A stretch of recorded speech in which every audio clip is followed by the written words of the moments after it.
Welcome to the Steve and Cimino Says Boom Show, issue number 41. Boom!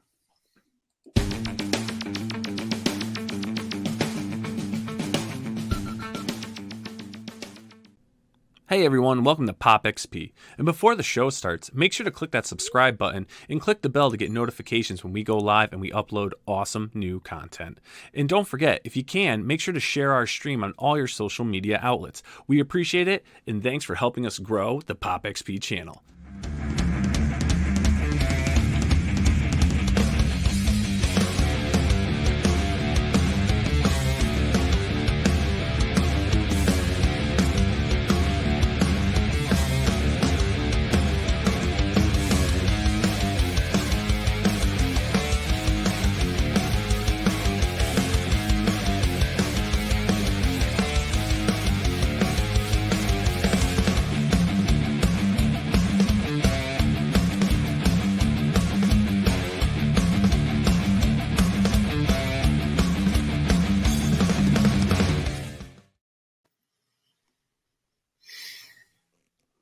We're on. Woo! All right, everybody. Thank you. Welcome to the Steve and Cimino Says Boom Show, issue 41. I'm excited. I always get a little giddy. I got to get, I get happy sometimes when we have these private moments when I get to be the teacher. Because not only am I an egomaniac, I like to be in the front. I like to be in the front. You know that, Steve. But before, Niall, what's going on?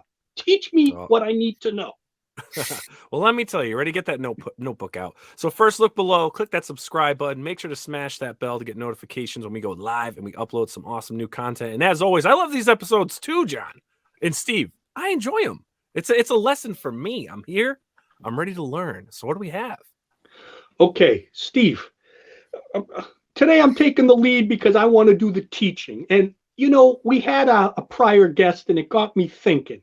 Now, Steve doesn't know what we're going to talk about, but Steve, who's one of your best continuity guys ever? There's two that I can think of that you love, that I love, that we both love, and even Neil loves. But give me one of them who's one of the best continuity guys in Marvel history. When I think of continuity, I think of two people. It's either going to be Roger Stern or Mark Gruenwald. Okay, but go a little further back. I know you. Or it's going to be Steve Englehart. There we go, Steve Englehart. I knew another one. Come on.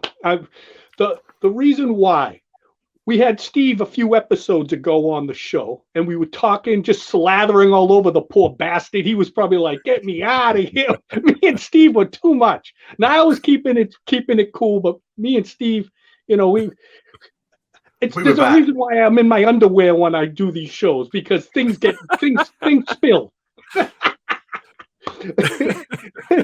Sometimes things slip out. I'm sorry, but it got me thinking, and I thought, you know what? I'm gonna talk about some of these issues to make Steve happy, and then get Steve's thoughts on it and get Niall's thoughts on it, and so we can break it all down. Now, Steve Englehart changed my whole. He changed my life because I was doing my collecting. I was getting into the heyday. I was nice and young. I remember I was in Cape Cod, Massachusetts, and we would always go to this little store called Park Nostalgia, and it always had the new comics on the rack. I remember seeing The Watchmen for the first time. I didn't care about that, but I never collected the Fantastic Four monthly. I always got bits and pieces. I think Steve knows where I'm going to go with this, but I saw that ad in one of the Marvel books, and it was Dr. Doom seeing the new Fantastic Four, and for some reason it intrigued me. Now, we were talking to Steve about it, like Steve, as you know, but I went back after that interview and I read I had to go to 305, and I break it down to 305 to like 310. That's where it was just at its best, and then things changed. I mean, obviously it was still great, but the reason why is because I remember those issues, like it was just such a fun time to be young and experimenting and getting that deep into the drama. And I know we were telling Steve Englehart how well he did the drama and the soap opera stuff, but going back to read it, I said, man, it took me back. And he wrote a thing that was second only to Stan Lee, excuse me. I mean, I never saw the thing and I never liked the thing more. It just may be because I was so young and getting into it. Now, Steve, before I go into some of this, tell me what you felt about like that Steve Englehart's Fantastic Four for people, the viewers that don't know. Well, again, for me, I hadn't really been collecting the Fantastic Four, or sort of on and off. But I did see that little ad also, which makes me laugh that we both saw the same ad. And I was like, wow, okay, let's take a little look at this. And I started to read a couple of issues and I was immediately grabbed. Now, remember at this time, I'm buying back issues. So I had holes, I had gaps. And I was never more fanatical about running to the store. And I said, I need 306, 307, 39, 311, 313. I need these issues. Oh. The good thing is they weren't expensive. But I felt that no one else was interested in these issues. I felt that they were just being written and produced for me. And I just felt this was a secret little thing just for me. I'll take these Fantastic Fours home. And they're just for me. Everyone else can read their X-Men and you la la la. I'm gonna have these issues, and they're just gonna be for me. Now, Niall, I want to tell you this, That's and deep. Steve too. That's deep. Yeah, but Niall, what Steve is saying is so true because I collected the Hulk and I wanted every issue and all that, but that Fantastic Four, especially starting with 305, I anticipated every month when you saw that on the rack, because I never had a subscription to a store either, but I had it at this little hole in the wall, and I had my subscription, the Incredible Hulk and the Fantastic Four, because I couldn't really afford any. It was always dependent on what my parents or what I could scrounge up.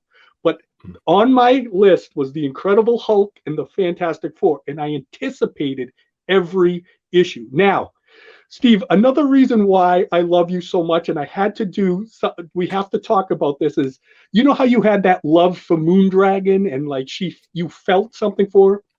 We're going to get into Sharon Venture. Sharon Venture was Ms. Marvel. Now, I didn't know her any time at the time, but through these issues and Steve Englehart with his genius of continuity, you knew right where you were. And right where they were, and right where they came from.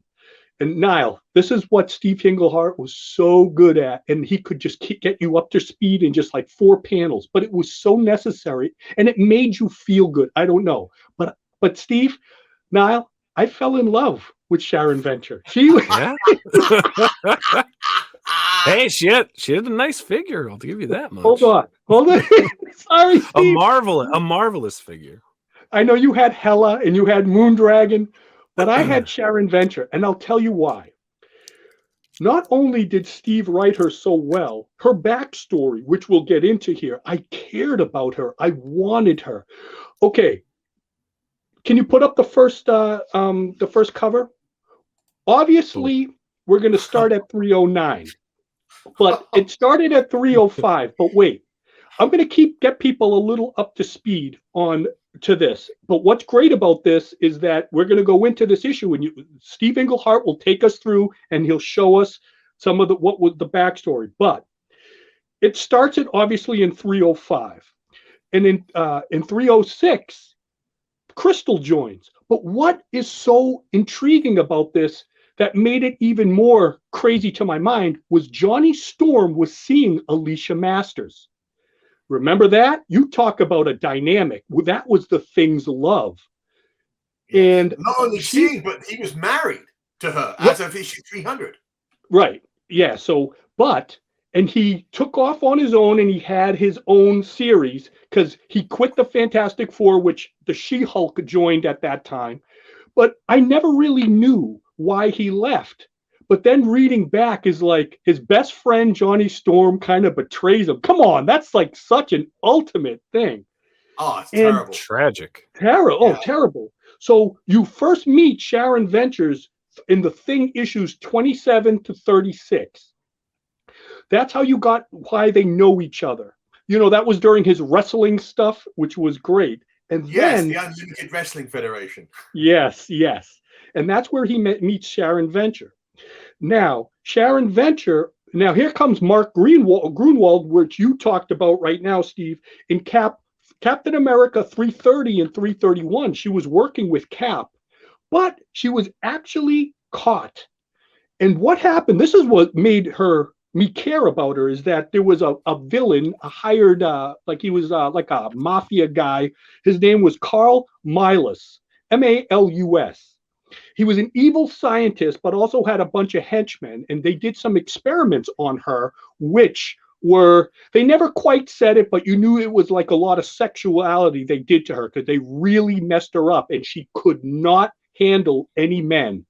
Even when Captain America in issue 305, or I think it's in 306, one of those two, she's on his motorcycle, and he knows that she knows the Thing and she needs help. So he wanted to drop her off with the Fantastic Four, that she could get some, help from Reed Richards and the Thing. And he knew that she could have some help there. But even in that, Captain America is the most honest, sincere, and most upstanding man in the Marvel universe. She even had to sit even on the back of his motorcycle at a distance from him. And Cap was very careful not to make any sudden moves, because it kind of freaked her out. So she was messed up. But reading this, and that was in issue 306, but reading that as a kid, I was so like, wow, what happened? And she just looked so beautiful, so kind, and everything.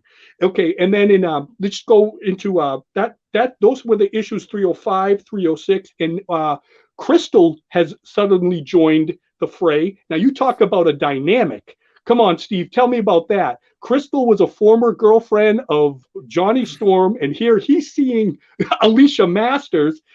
And what a triangle that's right there. And he did not want her in the group.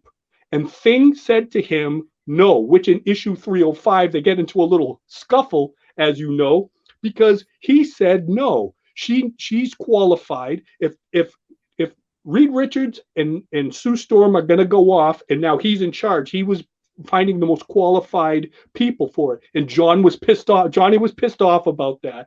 Now, you got to understand, reading that as a kid, you're just like, already, that's 305. And you're like, oh my God. And Quicksilver's in there, and he's all pissed off too that she's leaving him, and he's his impulsive self. You remember those, I'm sure, Steve. Okay, then in 308, we have a new character that Steve Englehart introduces to the Marvel Universe, was Facade here. Facade was a sheik from the Middle East, and he was like a bad guy, hired, had his thing, trying to scam money and all that stuff. Tried to kill one of the guys. His dagger stabs into like some electricity. It transforms him into this being of electricity now that he becomes a villain. Why this was so great too, and a perfect time to introduce a character, is that people were jumping on in issue 305. So it was great to have a new character in there, because he had Diablo at the beginning, and then you have this new character. So you got into it and you got to learn Facade as you're reading this and learning this dynamic of the group. Okay, so now we're going to come to issue 309. And they're trying to work it out.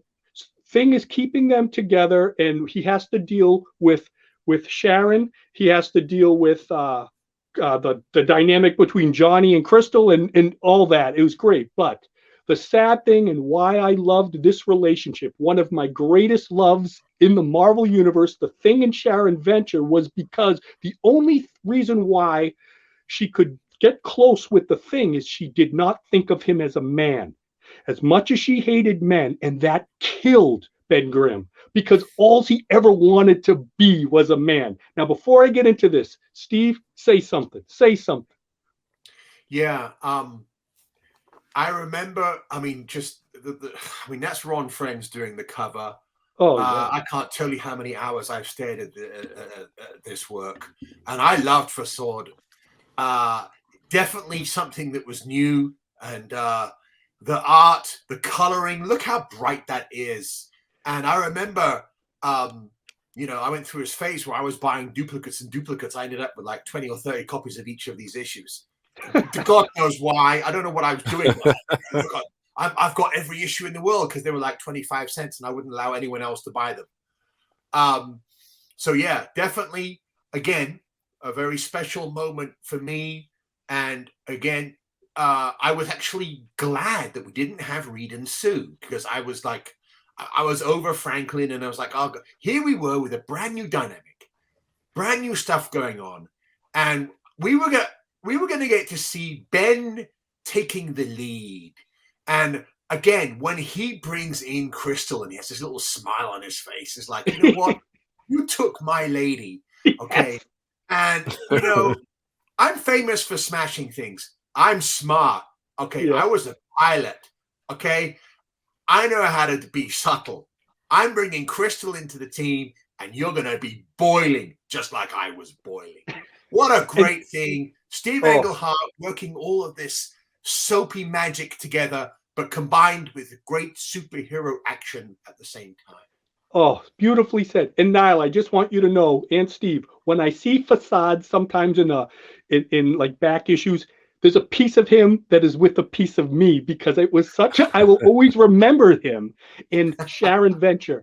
Ms. Marvel, look at how beautiful she is. I fell in love with her. I'm not a redhead guy, I'll tell you, no, but for Sharon Venture, I am. Oh, baby, I love you, Sharon. I'm going to protect you. Okay, let's get into the issue. First page. Danger on the air. Okay. Here we see, obviously, that the Fantastic Four, if you can't tell, being piloted by the Thing. They're taking off here from the airport. What just happened? We'll find out to get everybody up to speed. Next page now. Okay, what makes this so interesting is, once again, the dynamic. The Thing is talking to Sharon because of her problems. Obviously, she cannot handle being touched by men or anybody making and she beats the crap out of a bunch of guys too, because she has this anger. And she's talking to, and she can only talk to really the Thing about it. But right here, this happened in the previous issue. Steve Englehart getting you caught up to speed. Johnny Storm was falling off, his fire bursted, he was falling down, and she went to go save him. But at the last moment, before she could catch him, she thought about it, she freaked out, and she didn't grab him, and Crystal had to come to his save, and he almost dies. Crystal has to whip up some of her elemental stuff, and she just could not touch him because he was a man. And now the Thing is talking to her about that, because he really gave her a ripping, and she's trying to overcome this, but he feels so bad about it, and yet he's attracted to her because he always was, but yet he's not considered a man to her. Okay, next page. Oh, here you see him talking to her, and right here's a little flashback. She has these flashbacks of, here's when all the guys were attacking her, all the henchmen and stuff that happened in those Captain America issues.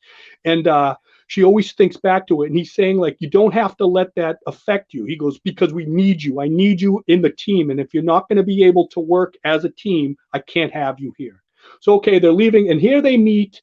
For the first time, Facade. His name is actually, I just want to get his proper name, is Sheikh Farouk El Facade. Okay, next page now.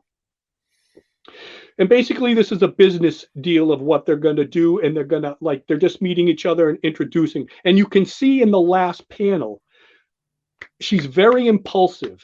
Now, once again, I know this is about the story and stuff, but I'm going to always hone in on Sharon, because, like I said, look at her. She's so beautiful. I fell in love with this girl, and it just was so awesome. But I love, because this guy is one of his business guys, and he's kind of, he's arrogant and all that stuff, and she gets really mad. Look, she's so ready to fight a guy, and it drives her, and then things always got to calm her down. Okay, next page now. Okay, here you see that you can see in the first panel, when she's thinking in her head, she's saying, "You macho pig," because she's blowing up, because she can't stand the arrogance of this guy. And plus, they're in the Middle East, where they're very masculine, and she cannot She's just doing it for the thing and she can't handle it. It goes back. You see Alicia Masters talking to Johnny Storm. Why this is so great is because they're going to make peace with Crystal here. They're talking on the phone. They're going to have a dinner. So next page now. This is Steve Englehart going everywhere. He's holding two different subplots here, and you got Johnny and Alicia's tension, and then now you go back to the thing with Sharon, and she has to wear, what is that called? I don't want to say it incorrectly, but because obviously in the Middle East the women have to cover up. Yeah, so she's basically wearing a burqa. A burqa. Yeah, a burqa. That's it. I didn't want to say so, and that's why she's so pissed off about that. Look, she's just seething because she has to do that, but they have to do the proper customs. There's a bigger thing in the works here. So next page now. Okay, once again, Steve Englehart weaving with a lot of dialogue, a lot of singing, a lot of things going on. But what I love, like I said, there's so many things going on, and Steve wrote so well that I didn't need action. And when I was a kid, I was always looking for the fights. But this was the first issue because I love the Hulk because you knew he was going to brawl with somebody, and it was going to happen quick.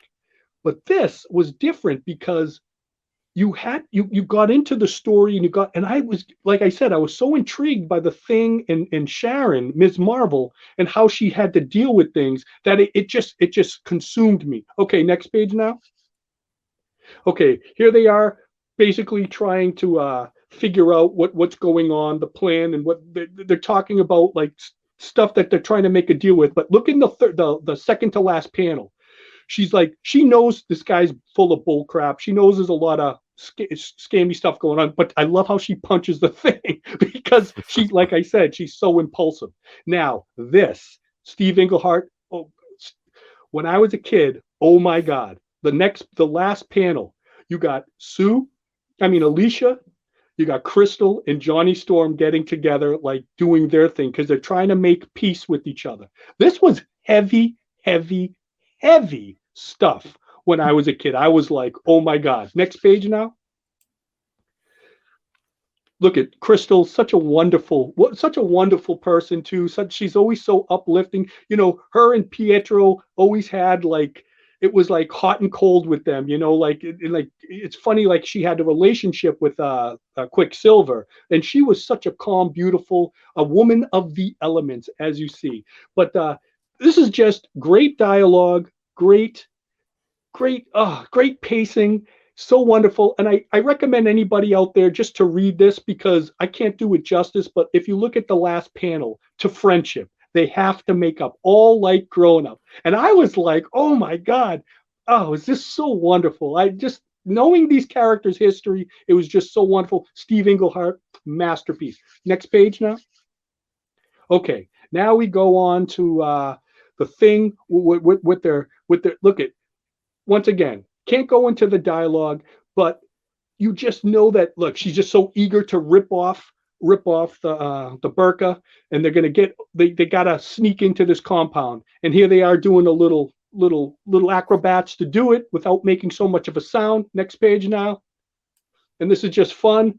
Like I said, look at that beautiful look at the first panel. I'm looking high. I'm in love with Sharon. I'm jealous of the Thing. No, but I want to be there in action. But I love it because the thing about this is the Thing brings out the best in her, and that's why she trusts him. And he always talks to her, like even when she's impulsive and she's angry, and so she confides in him. And the Thing is written so well. Next page now.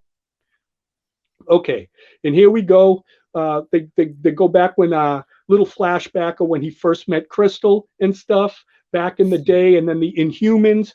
Like, see, look at how Englehart weaves a beautiful web. Like, he'll always help you. So being a reader, you would have never known that those issues, and he would tell you, and he would cut it down so precisely and do it so effectively that it was never out of step, never out of beat, and never took you out of the story. It actually got you deeper into it. And so that's what I just love, that because it just really showed me, going back to read these issues, how good Steve Englehart was. Okay, next page now. Oh, And once again, they're going to their pasts on how they met each other, and they're talking. And like I said, how they loved each other and how they fell for each other, because the thing was off, right? The thing was off. Was he in the? He was He was on on the the other. Beyonders planet. Yes, he was on the other with the Secret Wars planet. That's where. And so lonely is the heart. And then you see, Johnny and Alicia got close. Okay, next page. That hurt me a little bit. And then like a soap once again, but that's what made it so good. But here they are. You get their dynamic of who they are and what they all meant of each other. And like I said, it's so flawless. Okay, but now we go obviously in Stanley fashion. You get to the action. Okay, you see in the last panel somebody's there. You cannot go ahead. Facade shows up. Oh, I'll always look, and then I look. Like Johnny caressing with Alicia, telling her they're going to be okay. We're going to take this. So Crystal and Johnny have to take action. Next page. And here they are. They have to fight Facade. Facade is a being of electricity and stuff. And so just things that are going on, things that he can do, action. But look, this is pure comic art. And why I say that, it fits the dialogue so well, obviously, with the Joe Sinnott inks and stuff. Look at how clear and concise everything is. This is a comic book. This is what I think about when I think of comics. It's not congested with all this crap. You know exactly what's going on. You can follow it, and it's wonderful. Next page now. Okay, so doing the little things to get, she can control the elements in the water, trying to do everything to Facade to get to fight him, all this stuff. But just once again, appreciate the panels, appreciate the dialogue. I recommend that. Next page now. Okay, then finally they go there. Facade, he's like I said, I get a little choked up because I think of when I was a kid and I was just I had this in an attic I would go to where I could just read my comics in peace and none of the kids, and I just remember all these panels so vividly that you just see how I just love the dynamic. I just love the art. Okay, next page now. Sorry. Okay. So basically they're trying to get through to fight Facade. Johnny's trying to get away. Then Crystal, but they do something special here. They work together and little teamwork. She gets the clouds going. Then he shoots his fire blast in there. Next page now. And then working together, first panel, look at that. Awesome. Crystal in all her power. They get the lightning bolt with the heat. Boom. They eliminate Facade. But obviously Facade will be back. Next page now. Look at those first two top panels. You see what happens there. Not the fight. That's not what I really cared about. They got a little bond, Look at they got a little, those old feelings came up because the heat of the battle. And look at Alicia up there. She's hearing all this stuff, but she knew that there's something else. There's always something strong between Johnny and Crystal, and that was so important to see because look at that. That right there is drama at its finest. Steve Englehart, my God, I'm gonna kiss that head of yours. Oh, so good. So good. Okay, then we go to the Thing one. What they're trying to get to the space that space shuttle, and that they're trying to get to Facade. Okay, next page. Okay, Facade shows up, shocks them, knocks them both out. This is the reason why I showed this one, is because you start seeing them work as a team, but it leads to the next things to come. Oh, okay. Next page now. The cover. I picked these two. Obviously, it keeps going, but I remember when Steve, you were talking to Steve about Mr. Englehart about when he starts getting rocky. What is this? Things to come. We'll see. Next page. First page. Okay. This I love. Look at Sharon. Look at the Thing. They're in these electric chains, but look at her.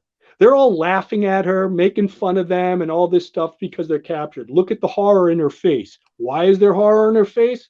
because of her past and stuff. And next page now, this, okay, Facade Now, tell him, John, go ahead. before you continue, I think it's very important right now that we just make a distinction.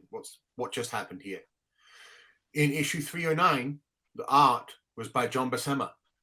Yep. And of course, the legendary John Buscema. And by the way, at this time, John was over 20 years into his Marvel career and still doing great work. This issue, okay, Keith Pollard. Yeah. Now take a look how Keith Pollard comes in and draws, and it's like there isn't much of a change. It's the same stylized stuff. And this is the finest work that Keith Pollard was ever going to do. I just wanted to get that out there. Yeah, you know what's funny, Steve? I once again, even being as a kid, I did not notice that. It didn't skip a beat. And obviously, Sinnott doing the inks here too, that holds it all together. Did not skip a beat. They all look the same. And it doesn't distract you, and it goes right into it. This is the professionalism of the comic industry too back then. Because think about this, little side note here. When Steve Ditko left Spider-Man and John Romita got introduced into it, he was put on it. What's the first thing Romita did? He tried to draw the panels and everything like Ditko. Why did he do that? Because he didn't want the reader to feel that they missed something. That is so professionalism. They get their ego out of there and they do the work the way it's supposed to be done. Now you have, once again, Keith Pollard trying to mimic, obviously, who's a great artist in himself, but obviously still trying to mimic John Buscema. And then you had Joe Sinnott to reel it all in, to make it like that is professionalism at its finest. Good call, Steve, because I wouldn't have said that, but that's exactly true. Okay, here they are making fun of the Thing, just bragging, doing their thing. Next page now. Okay, this is leave her alone, you bullies. Leave her alone. There, see right there. Look at her saying, stay back. Now you got to remember, I'm talking about this from me as a little kid. When I'm seeing this, I'm like, they better leave her alone. Like I was so into this because I knew what she was feeling, and the Thing does too. But she starts cowering to it instead. And then if you look at the third panel, look at the Thing's word bubbles. He's like, oh man. If I was Reed, I love how he would always think of what Reed would do, because he would always, because what he learned, he's always second guessing himself, but like he tries to figure things out like Reed would. And once again, these characters like Facade and all that, they're not the greatest characters, but it's the dialogue and it's the story like that just captivated me. Now, if you go to the last panel, as His Majesty said, however, we're in no hurry. She's like, you touched me. Now, the next page is etched in my head for the rest of my life. Next page now. Stay back. Look at that top panel. For some reason, that's one of my most remembered panels in the history of my life, because he touched her. She freaked out and she tried to get to him. But I remember this like it was back in 1985. This is when it came out, right? Is this 85, Steve? Oh, no, this is 87. Okay, 87. But I can remember it looking at that and how pissed. Look at that. Look at how pissed off she was. He's like, she's freaking nuts and all that stuff. So him thinking, you okay, Sherry? She's like, I can't. She goes, I can't. She's like, I tried. So then the Thing's like, I got to take action. Now, this is classic Marvel dialogue, because Thing's kind of saying, like, if I'm not good for anything, I'm good for strength. He goes, I can do this because I'm the Thing. I'm the Thing. And then he tries to do it. Next page, it's just mustering the strength. I'm the Thing. Breaks free and all that stuff. Now, Sharon sees this and she's like, you did it. I can do it too. Now, this is just classic superhero action. Like they're trying to muster up. So she's trying to do it too. I'm Miss Marvel. She can't do it. So the thing still got to talk to her. He's like, okay. He's like, there's only one thing. Okay, next page. Oh, I love it. And they work together. They break free. I loved it. Look at, oh my God, look at that last panel with Sharon action. Oh, that's beautiful, beautiful perspective for me, Mr. Pollard, because I was because I was so in love with Sharon and I felt for her. And there she goes and she's attacking. And there's one thing that she will do. She won't be touched by a guy, but she'll sure beat the crap out of one. So she goes in with full gusto. Next page now. Okay, battling stuff. I love how the Thing is kind of like, oh my God, like, he's kind of figuring it out. Is she going to be okay? He's like, hey, he goes, save some for me because she's just going nuts. And then obviously there's a big robot there, punches the Thing, grabs her, and then squeezing her. Oh, Sharon, leave her alone, you big bully. Next page. And look at the Thing. He's got that. See, it's just classic superhero storytelling. I'll show him what topple means, just great perspective, all that, breaks free. Look at that. Thing picks her up, gets her going. Next page now. Goes back. Look at this. Beautiful. Look at Johnny trying to make her feel good, like doing all this stuff.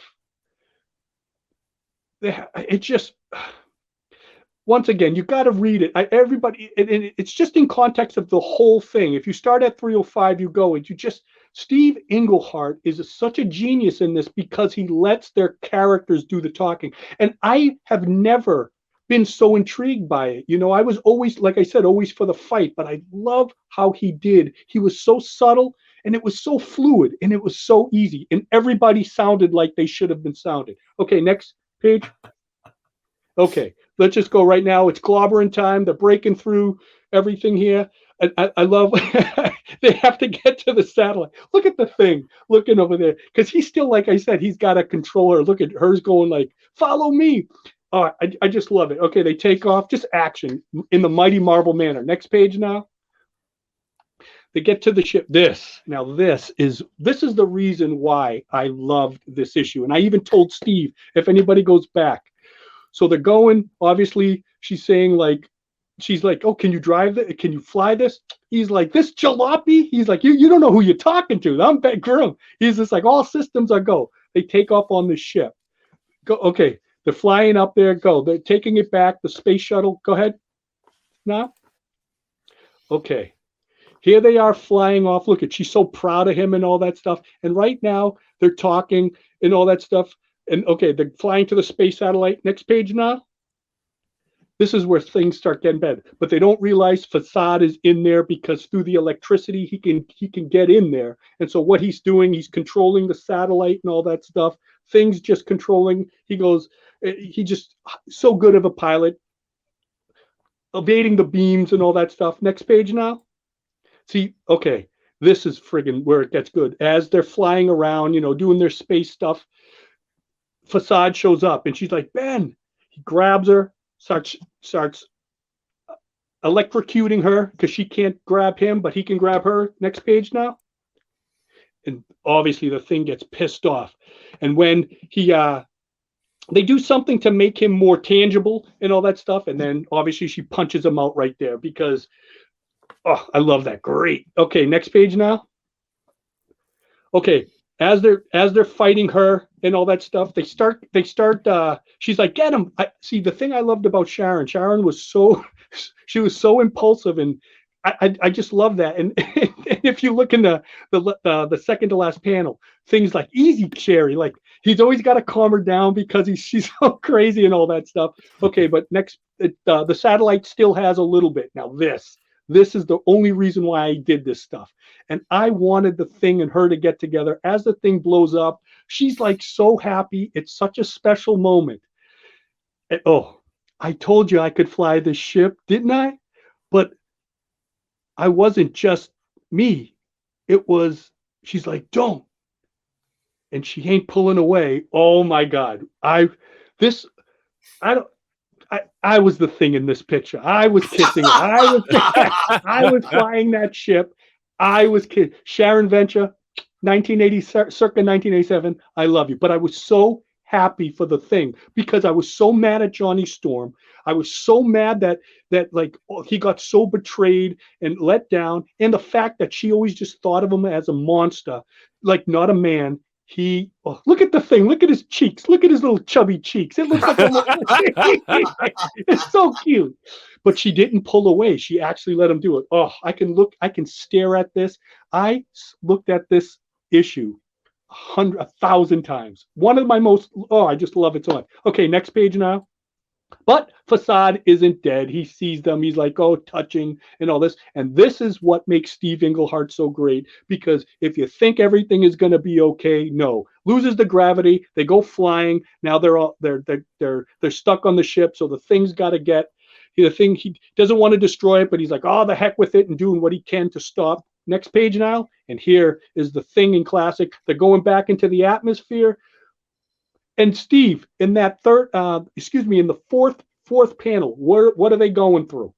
Oh, those beautiful cosmic rays. Oh, those cosmic rays. And what happens with those? What happened with those cosmic rays? That made the Fantastic Four. Next page now.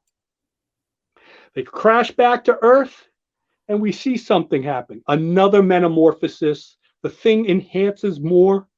He feels funny. Next page now. That was huge. When you saw that, I was like, "Oh my God!" Like, but that's not the kicker. Next page now. He's like, "What happened?" He realizes his strength is more too. He's more powerful, but he's looking for Sharon. He's crashing through. He's like, "Hold on, lady, I'm coming. And then she's like, "I'm Ben." Steve Englehart gives you one thing, he'll give you another. Last page. Oh man. Broke my heart. I keep it there because obviously it goes on, and she actually becomes a great character like this, but my Sharon venture has ended. My love affair has ended. I loved her, but I didn't she would have been like, "Do you still love me?" No, I would have said no, but what a great ending. Okay, that's it. Once again, when it comes to those characters, it's not just like, okay, people can say, like I said, Facade may not be a big character. Yeah, that was an okay story. Read the dialogue. It will drip into you. It's just, and at the time, I never thought comics were that deep. And once again, I'll say this one more time before I let you get into it. A few years later, I said this on the Steve interview, but I happened to be with my girlfriend and a bunch of other girls, and they were watching General Hospital. And they're all going, oh, they loved Robert Wagner and all that crap. And they're saying, like, and I was looking at it. It was the first time I really started seeing a soap opera. And I'm like, this is like Steve Englehart stuff. I actually related that to the Steve Englehart stuff. So for these issues, for this Fantastic Four stuff, Steve Englehart will always be one of the top 5 writers in my life that I will love, and I will always tell him that. And every time I see him, I give him a hug. And why? I give him a hug for Sharon Venture. My love. Okay, Steve, go ahead. You know, it's just so weird how we keep discovering all of these little weird things about, because we're 8,000 miles apart. We're not that far apart in age. We both have the same sort of emotional strengths and weaknesses at the time, because we're basically very young. We haven't even lived in 1987. And here is Mr. Englehart giving us this soap opera. And, you're right. It's not like it was all slam bang action, but it was so heavy, and the consequences of what happened. And I was piecing my Fantastic Four issues together. And by that time, I put my John Byrne run together, and I was like, oh, wow. Oh, my word, Johnny, what were you doing? Even as a young man at that point, Guy code had begun to seep into my essence. And I was like, you don't do that. You don't do that. What are you doing? So, again, it all goes down for me to these issues being very special for me. Whenever I meet other Fantastic Four fans and they're talking and they say, oh, I love the Galactus trilogy. La, la, la. Okay, I know you like the Galactus trilogy. Everyone does. Oh, I love the John Byrne. Yeah, I know you love the John Byrne issues. Everyone does.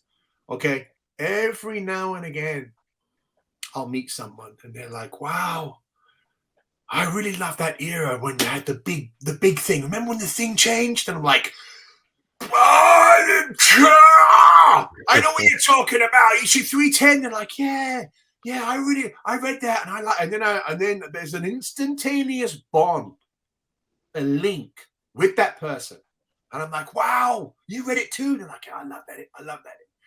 I've discovered over the years that the group of us that really love that era,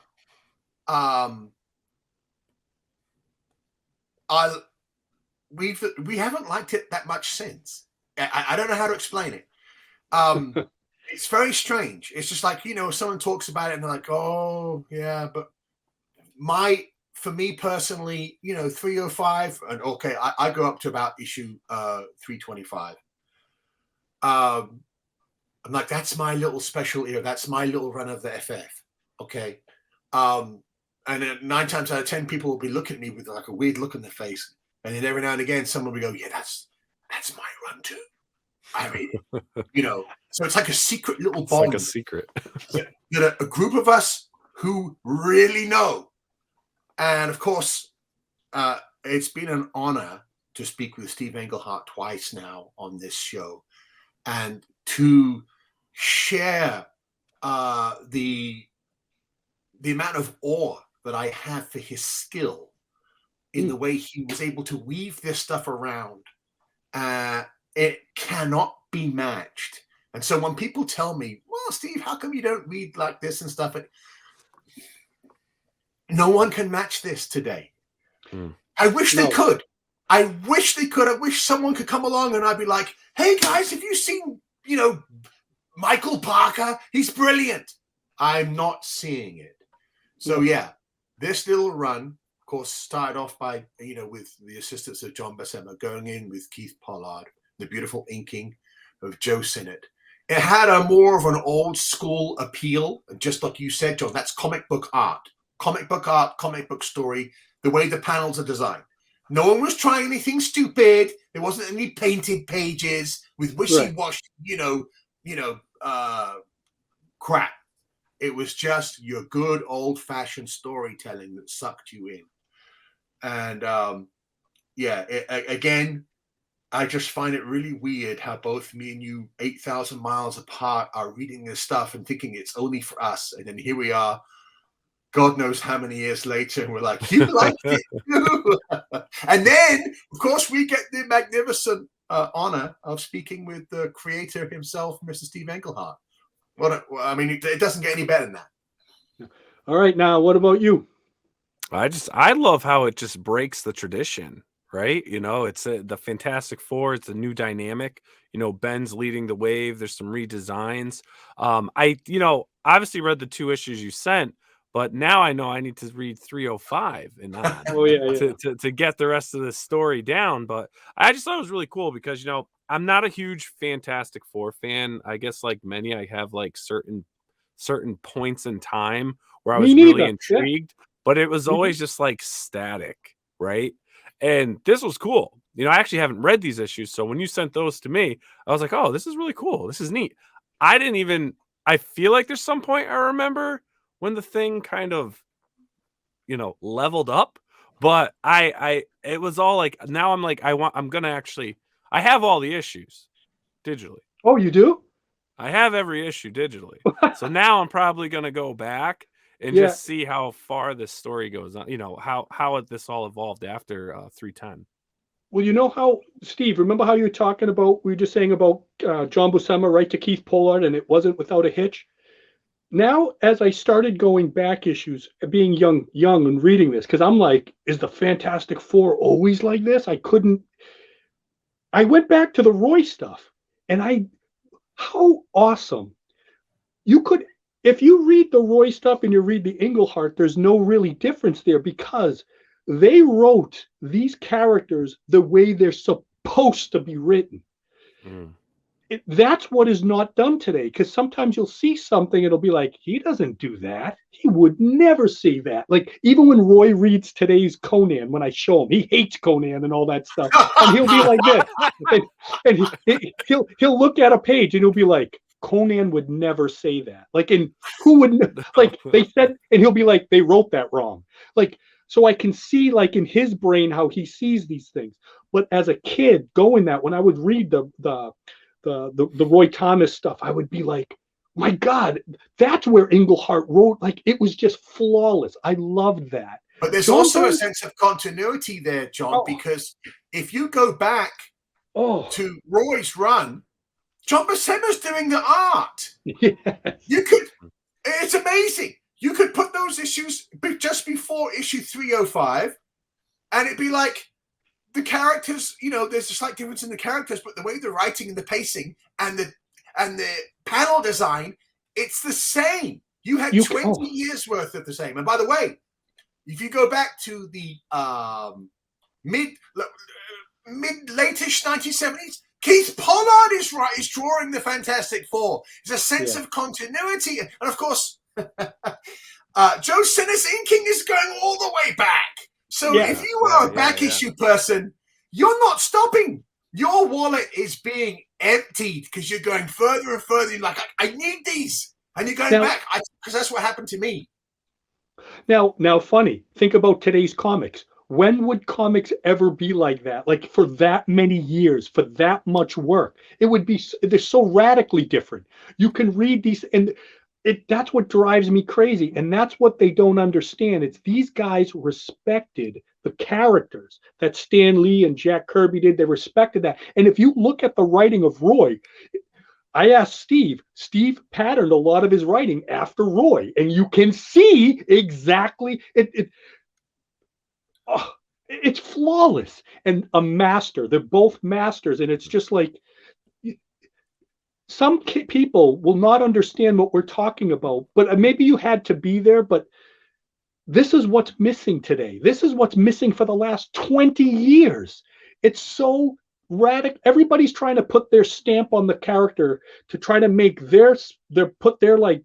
mark their territory, when they're not just writing the character, because the characters have been around forever and they're never going to go anywhere, and they will survive all of us, because they're so strong from the Jack Kirby, Stan Lee days. And that's what Roy and Steve and Jerry, like those guys, Len Wein, that's what they did with these characters. Say, like, even Len, like, you look at the Hulk. The Hulk was always still the Hulk under Len's writing, under Bill Mantlow's writing, until they wanted Bill Mantlow to change it up. And I have to admit, that's Jim Shooter when he told him, and then he became this different thing, and it became an experimental thing. It never was. But you go prior to that, read the Roy issues, read the Stan Lee issues. It's just brilliant, and it's the Hulk. That's what I want. When I read the Thing, it's like, that's him. I still glance at some of the issues today,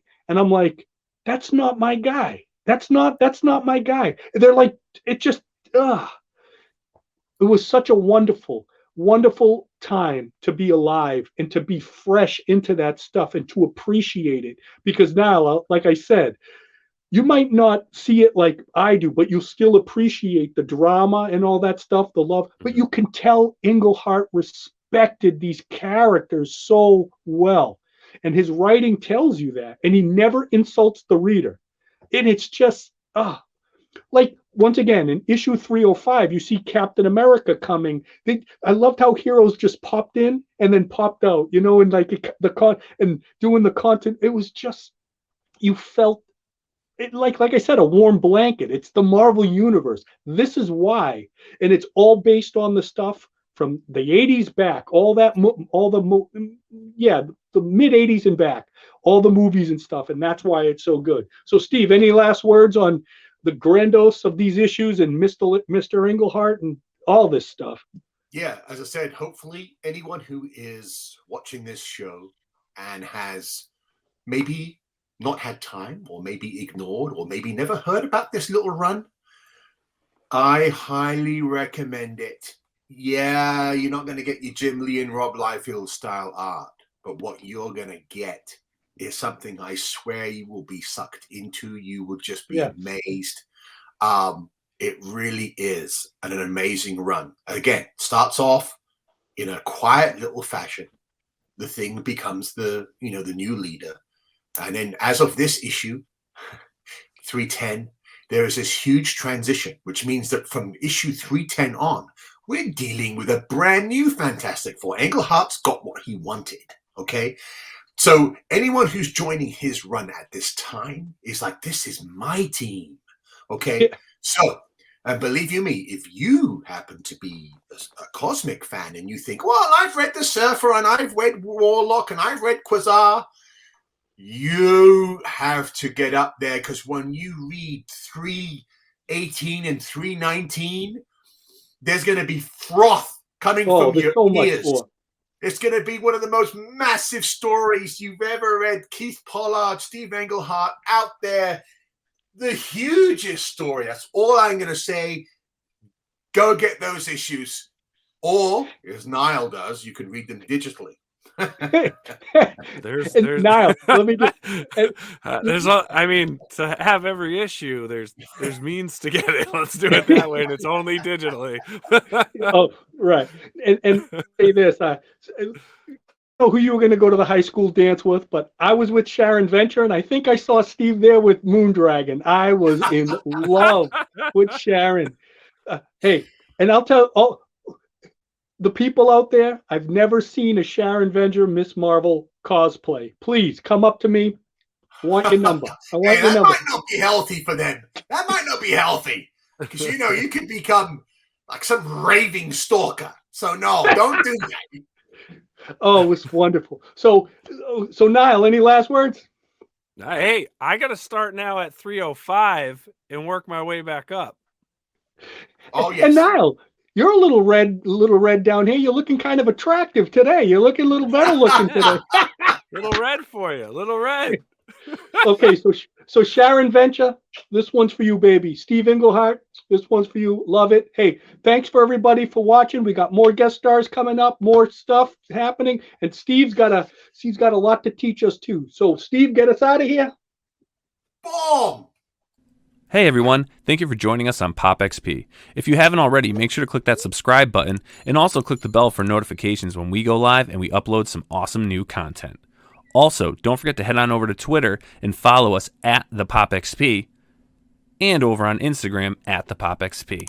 Thanks again everyone, and we'll see you soon.